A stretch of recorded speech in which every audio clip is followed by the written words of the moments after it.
Depois de mais de 21 anos parada, a proposta de emenda à Constituição 171 de 1993, que altera a maioridade penal de 18 para 16 anos, foi aprovada na Comissão de Constituição e Justiça da Câmara.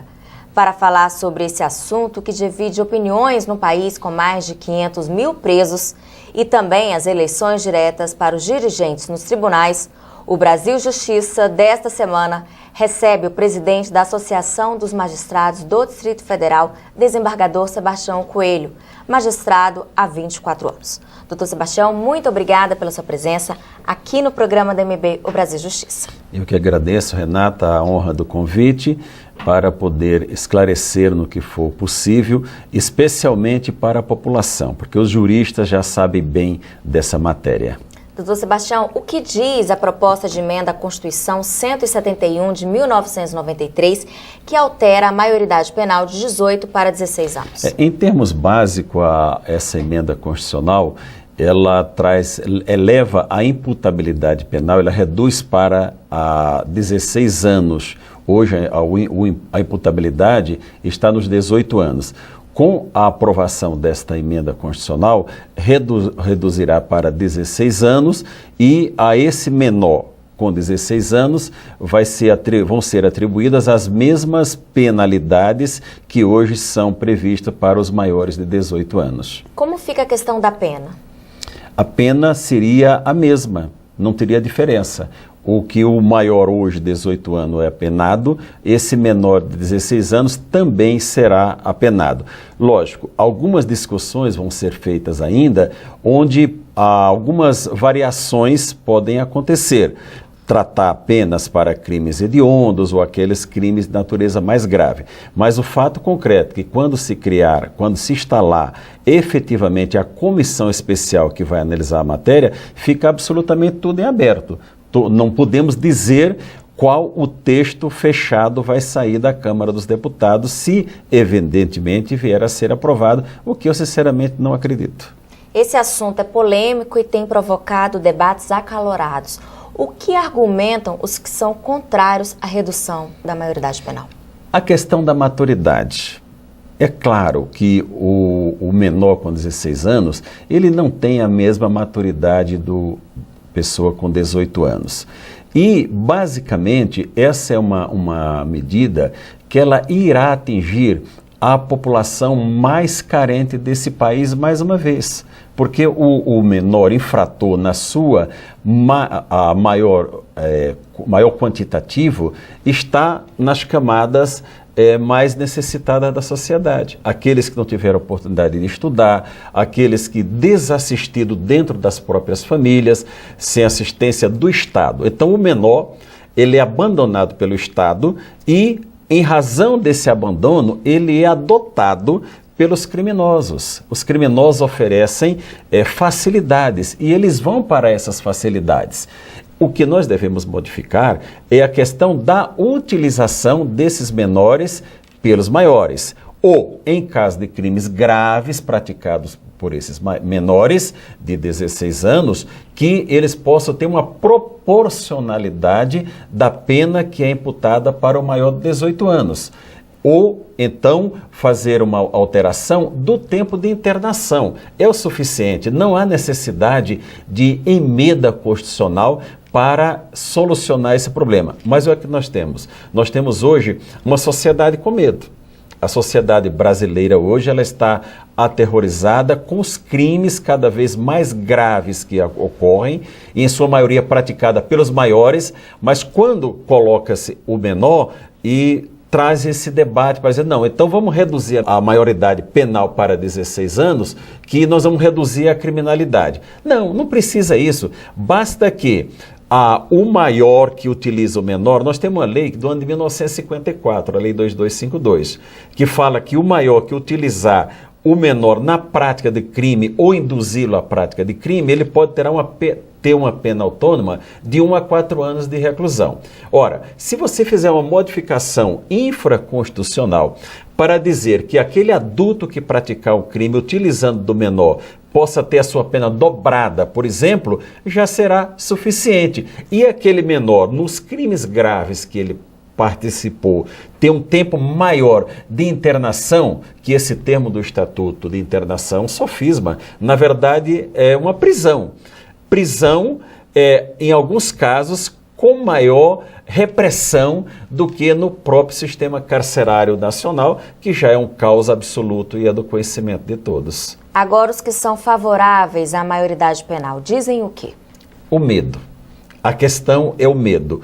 Que esses menores, pega-se um caso isolado e diz, olha, o menor tal praticou. E um caso aqui em Brasília foi muito emblemático, que um jovem, algumas horas de completar 18 anos, ele matou a própria namorada, filmou e debochou, dizendo, olha, daqui a tantas horas eu completo 18 anos, ainda não tenho 18 anos, não ocorre nada comigo. Então, pega-se esses casos isolados e transforma como se fosse a regra. E não é a regra. Não é a regra. A regra são os crimes praticados pelos adultos, utilizando o menor. Se nós utilizarmos esse argumento, a maioridade aos 16 anos, passado um tempo, nós vamos dizer, não, 16 está muito, vamos reduzir para 14. Daqui a pouco, não, vamos reduzir para 12. Então a questão não é a idade de quem pratica o ato infracional ou quem pratica o crime. O nosso grande problema, eu posso lhe afirmar, Renato, eu fui juiz das execuções penais quando nosso presídio tinha 6 mil pessoas. Hoje temos 12, 13 mil pessoas encarceradas no Distrito Federal. Eu te pergunto, houve diminuição da violência no Distrito Federal? Absolutamente. Não há diminuição, porque dentro do presídio, essa questão de ressocialização que tanto se fala, é absolutamente conversa fiada, em termos próprios para que a população entenda. Não existe ressocialização dentro de presídio, porque o preso é ocioso, o preso não trabalha, o preso não tem estudo e vive no amontoado. Em locais onde são necessários, poderiam comportar 10 pessoas, comportam 30. A mesma situação ocorre também com o menor. Veja, esses estudos, nós compreendemos que a bancada da segurança pública, é uma bancada muito efetiva, está transmitindo um anseio de uma parcela da sociedade que está com medo. Mas vamos ouvir os juízes da vara de execuções penais, vamos ouvir os juízes das varas de infância e juventude. Que estão ali lidando diariamente com o problema, né? Para saber o que efetivamente pode ser feito. Agora, o prazo máximo de internação que nós temos hoje no Estatuto da Criança e Adolescente, que é do ano de 1990, ele tem que ser readaptado. Não pode crimes, colocar crime porque é ato infracional, mas é crime. O crime ou a contravenção praticada pelo menor tem esse nome de ato infracional. É um crime. Não pode atos graves que são praticados ficar sujeito apenas a 3 anos de internação, sendo que quando com 6 meses já pode passar por uma avaliação psicológica e na prática poderia em 6 meses já ser liberado. Então esse prazo de internação poderia ser aumentado, por exemplo, até os 25 anos de idade. Ou 30, vamos colocar uma data para essa internação. Muito obrigada. No próximo bloco, o desembargador do Tribunal de Justiça do Distrito Federal e Territórios, Sebastião Coelho, vai falar mais um pouco sobre a redução da maioridade penal. Fique com a gente, o intervalo é rapidinho. A Escola Nacional da Magistratura da AMB promove o curso sobre energia, consumo e ambiente para ampliar o conhecimento sobre o setor elétrico entre os magistrados, com foco principalmente no funcionamento do segmento de comercialização. A escola disponibiliza 20 vagas para capacitação. As inscrições vão até o dia 30 de abril e os interessados filiados à AMB devem garantir a sua presença no site www.enm.org.br.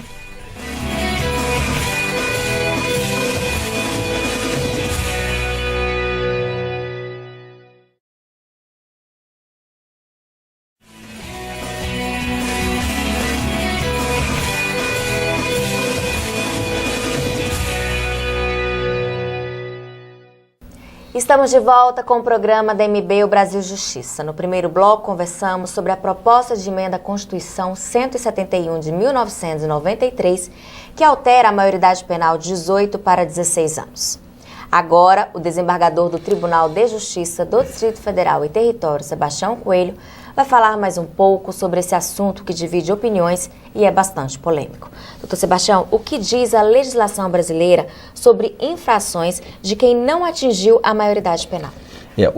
Como eu falei no bloco anterior, o crime praticado pelo menor tem essa denominação de ato infracional. E esse ato infracional, ele pode, dependendo da gravidade, ele pode ter uma internação de até 3 anos. Mas antes existem outras penalidades, como a advertência, semi-internato, a liberdade vigiada. A internação é o último grau desse processo dos atos mais graves que são praticados, com a possibilidade de exame periódico e permanência no máximo até 21 anos na prisão. Então, a questão ela é altamente polêmica. Até mesmo entre os magistrados existem opiniões que poderia reduzir a maioridade penal. Mas a maioria dos magistrados que se manifesta sobre isso não são os magistrados que tratam com o tema. Nós temos que entender que cada um tem a sua especialização. Nós temos os magistrados do trabalho, temos magistrados que atuam na área civil e temos magistrados que atuam na área criminal. Dentre os magistrados que atuam na área criminal, tem aqueles que lidam diretamente com o problema. Tem também o Ministério Público, que é um agente muito importante em todo esse processo, porque toda a tratativa do menor, quando ele chega para a vara de infância e juventude, seu primeiro contato, a primeira solução é com o promotor de justiça. Ele que faz um primeiro encaminhamento para dar a melhor solução àquele caso. Então é evidente que esses atores desse processo devem ser consultados. Nessas audiências públicas devem ser consultados para que todos tenham não só a opinião daqueles parlamentares que já têm opinião formada sobre o tema, mas também dos demais parlamentares e até mesmo convencer alguns dos parlamentares que são favoráveis à redução a ter uma reflexão. Porque os que já têm opinião formada, 100%, dificilmente você vai mudar. Mas eu, sinceramente, como magistrado e como cidadão, não creio que aumento de pena modifica ou reduz a criminalidade. A criminalidade ela é reduzida com outros fatores, incluindo o fator social, incluindo o fechamento de fronteiras para a entrada de armas, para a entrada das drogas, que daí que surgem os crimes. Baseado em quê? Pessoas drogadas, com drogas lícitas ou com drogas ilícitas. As drogas ilícitas é fácil de ver e as drogas lícitas nós acabamos aceitando. Agora veja, por exemplo, alguns argumentos que eu tenho lido sobre esse tema, dos que são contrários, dizendo o seguinte: mas é um menor de 16 anos ainda, e eu estou fazendo um parênteses aqui, e ao mesmo tempo você permite, como um ato governamental que saiu esses dias, que uma criança possa escolher qual banheiro que vai. Então, são contradições da nossa sociedade que está patente. Agora, a Associação dos Magistrados Federal, que se insere dentro do contexto da AMB, e o nosso presidente, João Ricardo, já apresentou a manifestação contrária à redução, e eu estou com ele nesse tema, eu também sou contrário à redução.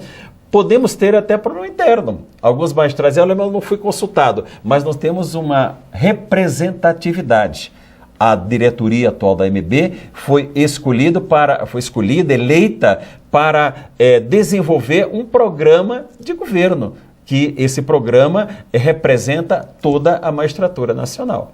Agora, eu gostaria que o senhor explicasse qual a diferença entre impunidade e imputabilidade.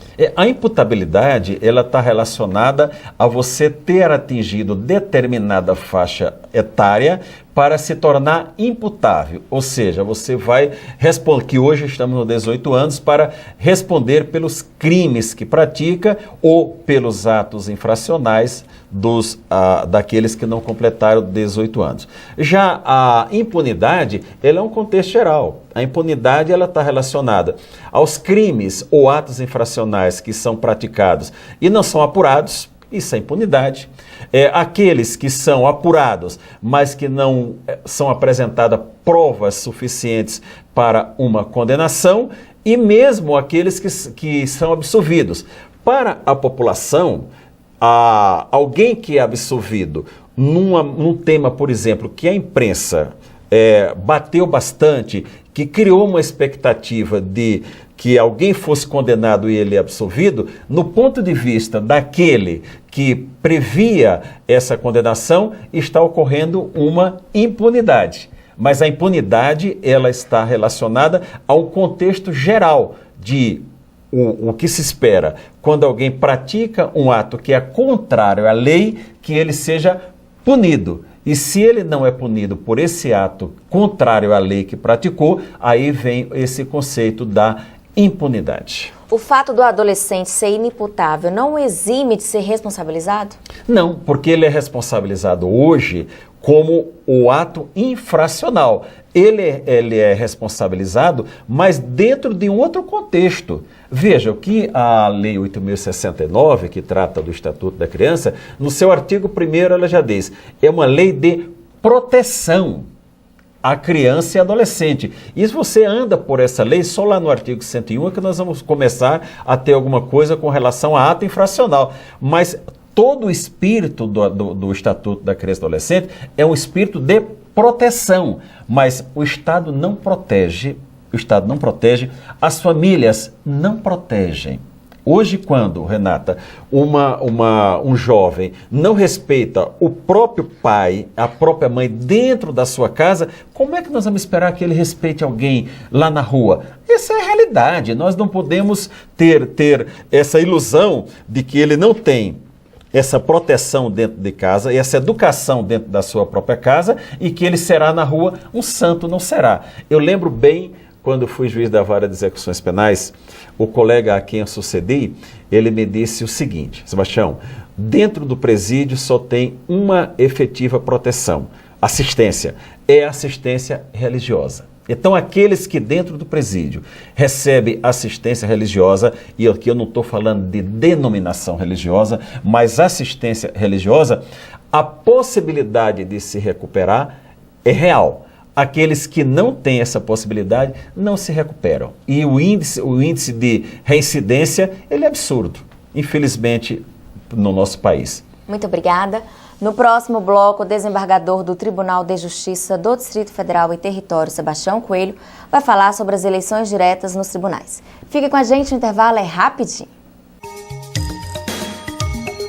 Ser juiz no Rio Grande do Sul é bom, porque nós temos tanto um poder judiciário estadual quanto federal, muito bem preparado, os candidatos a juízes estudam muito, se preparam, os tribunais têm boas estruturas, as cidades gaúchas todas, seja o rincão mais afastado da capital, todos nos oferecem uma qualidade de vida. Então nos parece que realmente é bom, é útil, e a gente pode ser muito feliz sendo juiz no Rio Grande do Sul. A Escola Nacional da Magistratura da MB realiza o curso introdutório à Justiça Restaurativa entre os dias 22 e 24 de julho. A capacitação oferece aos magistrados os conceitos fundamentais e uma visão panorâmica das modalidades de práticas restaurativas. A escola disponibiliza 40 vagas aos filiados MB. As inscrições vão até o dia 30 de junho. Mais informações no site www.enm.org.br.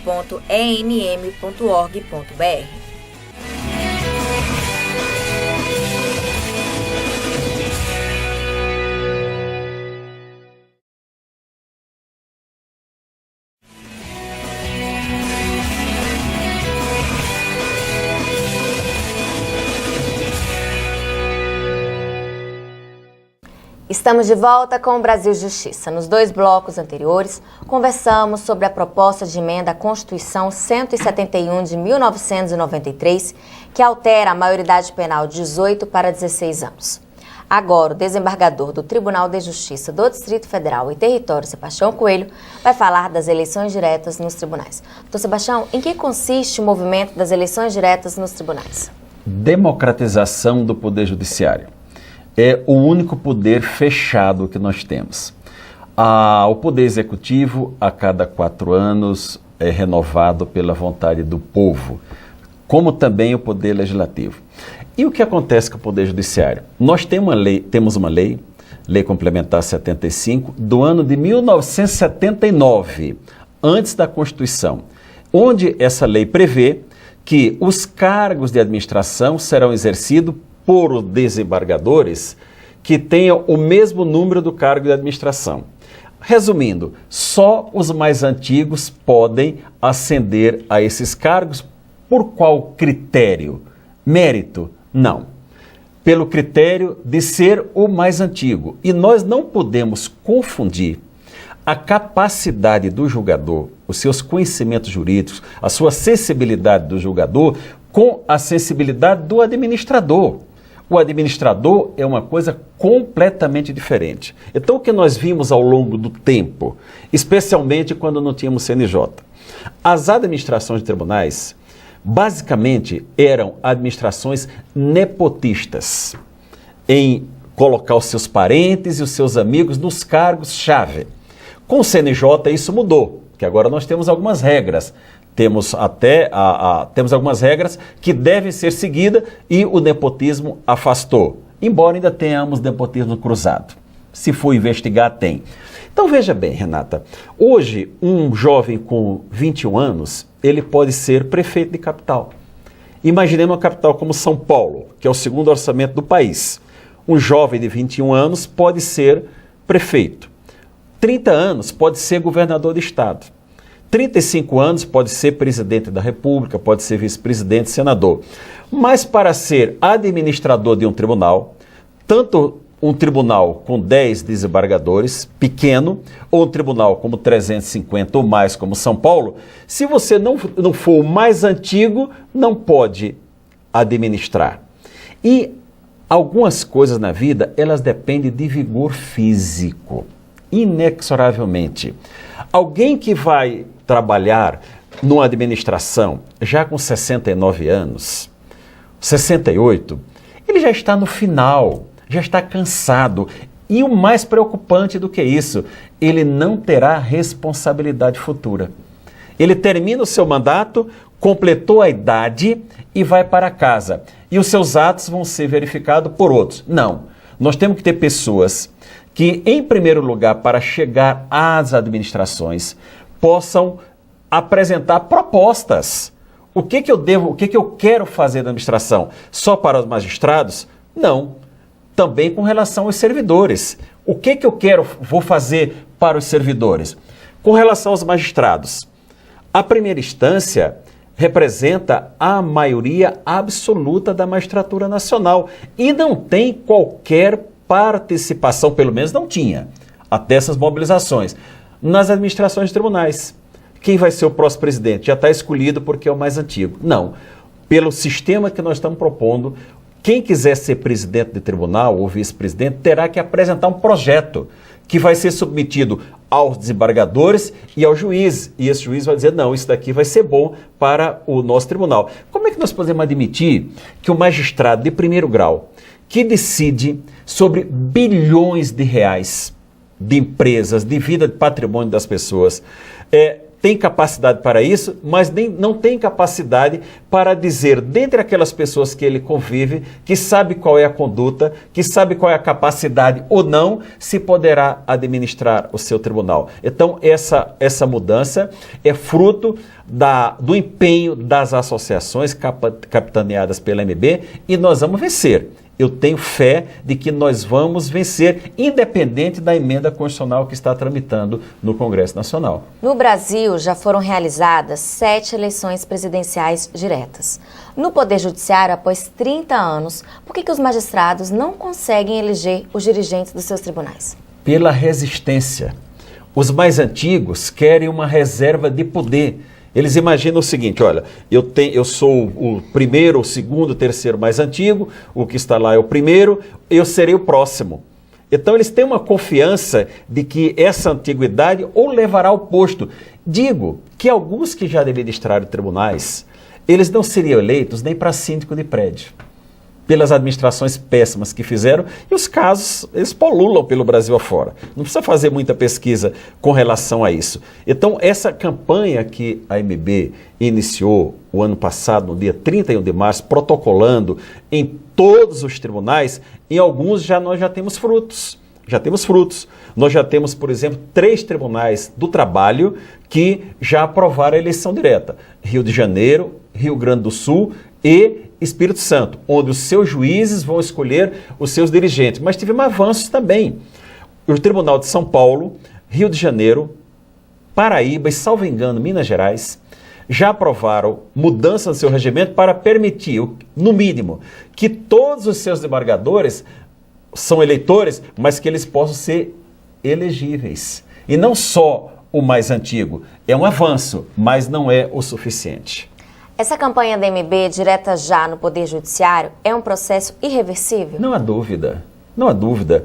No dia 24 de março, houve uma concentração muito grande aqui no Distrito Federal, a Magis DF e a AMB, e com a participação de várias associações, nós fizemos um ato para solidificar essa nossa proposta, esse nosso objetivo. Foi um ato belíssimo, onde todos puderam se manifestar livremente, dizendo, chega desse sistema, vou dizer uma palavra dura, até ditatorial, que acontece hoje nos tribunais. Nós queremos democracia para tudo. E nós não temos no Poder Judiciário um poder que cuida da vida das pessoas. Muito obrigada.